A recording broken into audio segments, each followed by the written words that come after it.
तो good morning बच्चों, आज हम कक्षा 9वीं गणित का अध्ययन करेंगे, जिसके अंतर्गत अध्याय 1 संख्या पद्धति के का अध्ययन करेंगे। फ्रेंड्स, तो देखिए, संख्या पद्धति में हमको सभी संख्याओं का ज्ञान होना चाहिए। जैसे यहाँ पर हमारे पास संख्या रेखा दी हुई है, संख्या रेखा में मध्य में 0 होता है, और यदि हम राइट हैंड साइड में चले तो सभी प्राकृत संख्याएँ प्राप्त होती है। ठीक है, देखिए 1 2 3 ये सभी क्या है, प्राकृत संख्या है। और यदि हम लेफ्ट हैंड साइड चले तो ऋणात्मक संख्याएं प्राप्त होती है, जबकि राइट हैंड साइड धनात्मक संख्या। तो धनात्मक और ऋणात्मक दोनों संख्याओं के समुच्चय को पूर्णांक कहते हैं। और यदि 0 1 2 3 ये शामिल हो तो इनको पूर्ण संख्या कहेंगे। और यदि ये इस तरीके से संख्या हो 1/4 1/2 1/3 यानी p/q के रूप में, इन प्रकार की संख्या को हम परिमेय संख्या कहते हैं। तो आज हम प्रश्नावली 1.1 का हल देखते हैं। तो देखिए, प्रश्नावली 1.1 में क्या लिखा हुआ है कि क्या 0 एक परिमेय संख्या है? क्या इसे आप p/q के रूप में लिख सकते हैं, जहां p और q पूर्णांक है और q बराबर नहीं है 0 के। तो फ्रेंड्स, हमको बताना है क्या 0 एक परिमेय संख्या है। तो इसका उत्तर हो जाएगा हाँ, 0 एक परिमेय संख्या है। देखिए, 0 एक परिमेय संख्या है, क्योंकि जो परिमेय संख्या होती है फ्रेंड्स, इसको हम, क्योंकि जो परिमेय संख्या है, परिमेय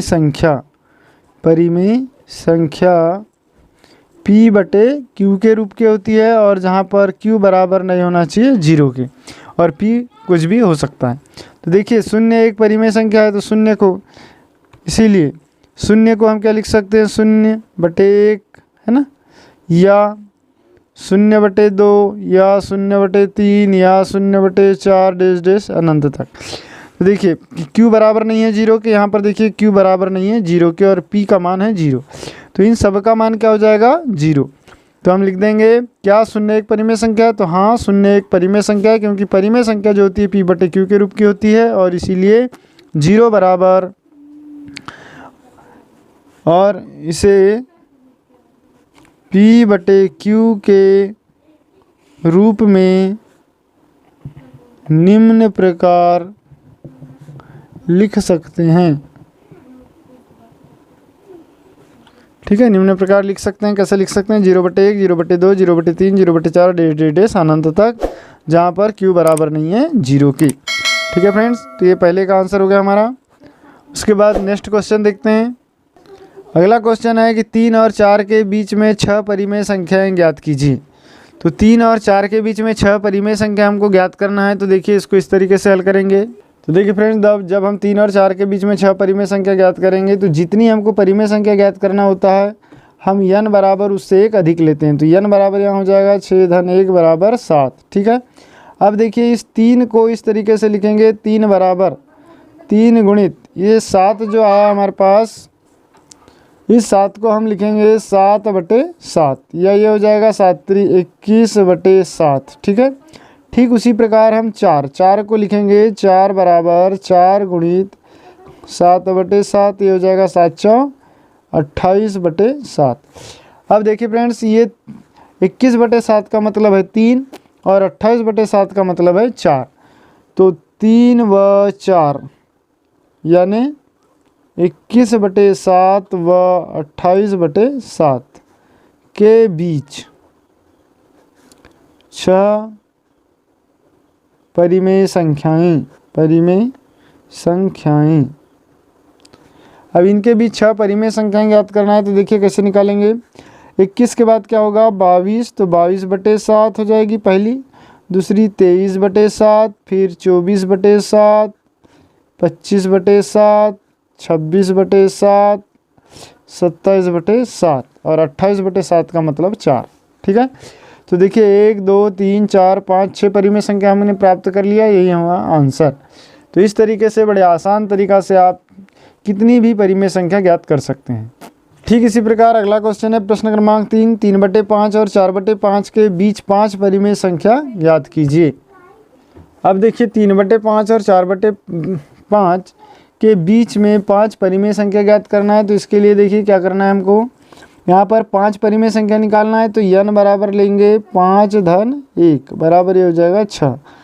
अब फ्रेंड्स, ये है पहली संख्या 3/5, तो इसको लिखेंगे हम 3/5 गुणित, ये हमारा एक गुणांक है 6, तो इसको लिखेंगे 6/6। ठीक है, या ये हो जाएगा 6×3 18, 18 बटे 6 पंचे 30। तो 3/5 का मान हुआ 18/30। ठीक इसी प्रकार 4/5 का मान निकाल लेंगे। 4/5 बराबर, तो 4/5 गुणित 6/6, तो ये हो जाएगा 6 चौके 24, 24/6 पंचे 30। अब हमको 18/30 और 24/30 के बीच में 5 परिमेय संख्या निकालना है।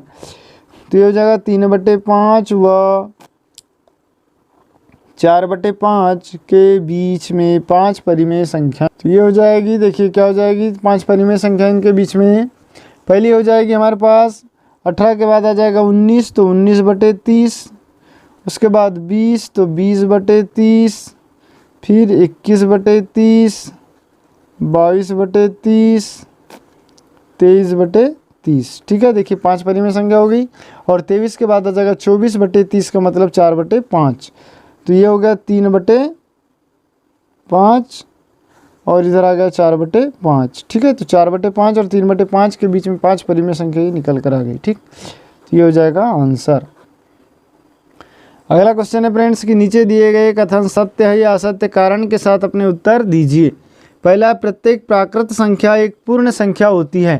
तो देखिए जो प्राकृत संख्या होती है, प्राकृत संख्या नेचुरल नंबर n बराबर ये होता है फ्रेंड्स 1 2 3 4 डेश डेश डेश ये अनंत तक, ये सभी संख्याएं क्या कहलाती है, प्राकृत संख्या कहलाती है। उसके बाद में अगला क्या लिखा है, प्रत्येक प्राकृत संख्या एक पूर्ण संख्या होती है। तो आप पूर्ण संख्या देख लेते हैं। पूर्ण संख्या मतलब होल नंबर ये होता है 0 1 2 3 डेश डेश डेश अनंत तक। तो देखिए ये जो प्राकृत संख्या है ये पूर्ण संख्या में भी शामिल है। तो ये क्या हो जाएगा, पहला वाक्य बिल्कुल सत्य हो जाएगा। ठीक, दूसरा है प्रत्येक पूर्णांक एक पूर्ण संख्या होती है। तो पूर्णांक का मतलब अभी मैंने बताया जैसे कि यहाँ पर ऋणात्मक संख्या ऋण 3 डेश डेश डेश इधर अनंत तक, ऋण 2, ऋण 1, फिर 0, ठीक, फिर धन 1, फिर धन 2, धन 3 डेश डेश डेश अनंत तक, ये सभी की सभी संख्या क्या कहलाती है, पूर्णांक। अब यहाँ क्या कहता है, प्रत्येक पूर्णांक मतलब ये सभी पूर्णांक ऋणात्मक भी और धनात्मक भी एक पूर्ण संख्या होती है। तो पूर्ण संख्या देखिए 0 से लेकर धनात्मक संख्या ही पूर्ण संख्या है, मतलब इधर वाली संख्या है पूर्ण संख्या है, ये वाली नहीं है। तो ये क्या हो जाएगा, असत्य हो जाएगा, दूसरा असत्य। तीसरा, प्रत्येक परिमेय संख्या एक पूर्ण संख्या होती है। तो प्रत्येक परिमेय संख्या जो होती है एक पूर्ण संख्या होती है, ये भी क्या हो जाएगा, असत्य हो जाएगा। प्रत्येक परिमेय संख्या पूर्ण संख्या नहीं होती, ये भी असत्य हो जाएगा। ठीक है फ्रेंड, तो इस तरीके से प्रश्नावली 1.1 हमारी कंप्लीट हुई। इसी प्रकार का आप वीडियो चाहते हैं तो प्लीज़ चैनल को सब्सक्राइब कर ले तथा अपने दोस्तों को जरूर शेयर करें। वीडियो पसंद आए तो लाइक करना ना भूलें। Thanks for watching.